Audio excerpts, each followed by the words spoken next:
भगवद गीता अध्याय 1 अर्जुन विषाद योग। नमस्कार मित्रों, मैं साक्षी पोशट्टीवार आपका स्वागत करती हूँ। आज हम श्रीमद् भगवद गीता के प्रथम अध्याय अर्जुन विषाद योग को आधुनिक जीवन के संदर्भ में समझने का प्रयास करेंगे। भगवद गीता केवल एक धार्मिक ग्रंथ नहीं है, बल्कि जीवन को सही दिशा देने वाला मार्गदर्शक है। इसमें भगवान श्री कृष्ण ने मनुष्य के हर प्रश्न, हर भ्रम और हर संघर्ष का समाधान प्रस्तुत किया है।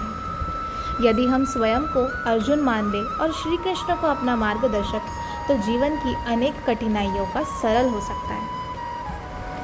युद्ध भूमि की शुरुआत। महाभारत का युद्ध प्रारंभ होने वाला है।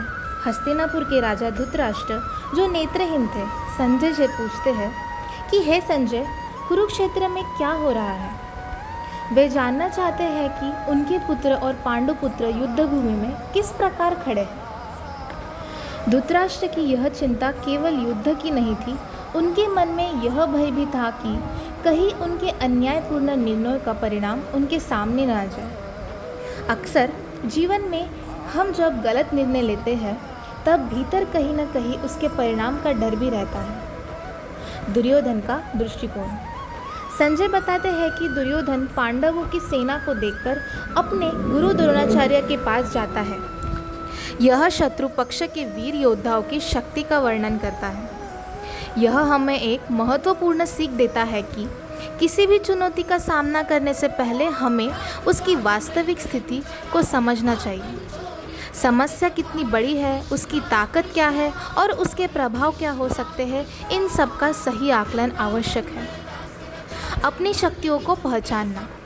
दुर्योधन केवल शत्रु की शक्ति नहीं गिनता, बल्कि अपनी सेना के प्रमुख योद्धाओं का भी उल्लेख करता है। जीवन में भी केवल समस्याओं पर ध्यान देना पर्याप्त नहीं है। हमें अपनी क्षमताओं, अनुभव, ज्ञान और सहयोगियों को पहचानना चाहिए। जब तक हमें अपनी ताकत का ज्ञान नहीं होगा, तब तक हम किसी चुनौती का सामना आत्मविश्वास से नहीं कर पाएंगे।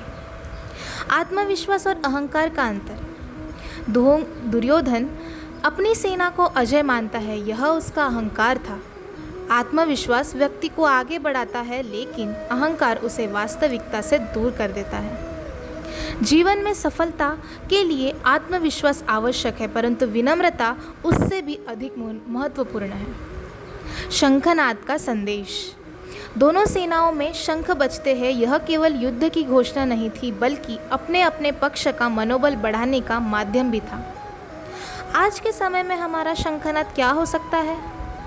सकारात्मक विचार, माता पिता के आशीर्वाद, ईश्वर का स्मरण, प्रेरणादायक पुस्तकें, आत्मविश्वास से भरे लक्ष्य। हर व्यक्ति को अपनी प्रेरणा का स्रोत खोजकर आगे बढ़ना चाहिए। अर्जुन का द्वंद्व। जब अर्जुन युद्ध भूमि में अपने रिश्तेदारों, गुरुओं, मित्रों और परिजनों को सामने खड़ा देखता है, तो उनका मन भी विचलित हो जाता है। वे सोचने लगते हैं कि ऐसे युद्ध का क्या लाभ जिसमें अपने ही लोगों का विनाश हो। यही अर्जुन विषाद आरंभ होता है। अर्जुन का यह दुख केवल उनका व्यक्तिगत दुख नहीं, यह हर उस व्यक्ति का दुख है जो केवल जीवन से किसी कठिनाई या निर्णय में सामने खड़ा होता है। जब कर्तव्य और भावनाएं टकराती है, तब मन भ्रमित होता है। आधुनिक जीवन के लिए सीख।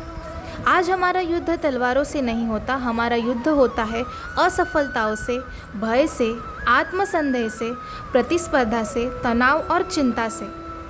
अर्जुन की तरह हम भी कई बार निर्णय लेने में कमज़ोर पड़ जाते हैं। ऐसे समय में हमें अपना भीतर की कृष्ण को समझना चाहिए, वह आवाज़ जो हमें सही मार्ग दिखाती है। निष्कर्ष। अर्जुन विषाद योग हमें सिखाता है कि किसी भी समाधान की शुरुआत समस्या को स्वीकार करने से होती है। जब मन भ्रमित हो, तब सही मार्गदर्शक की आवश्यकता होती है। अर्जुन का विषाद ही आगे चलकर गीता के दिव्य ज्ञान का कारण बनता है।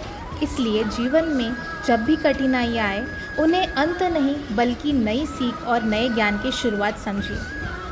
जय श्री कृष्ण।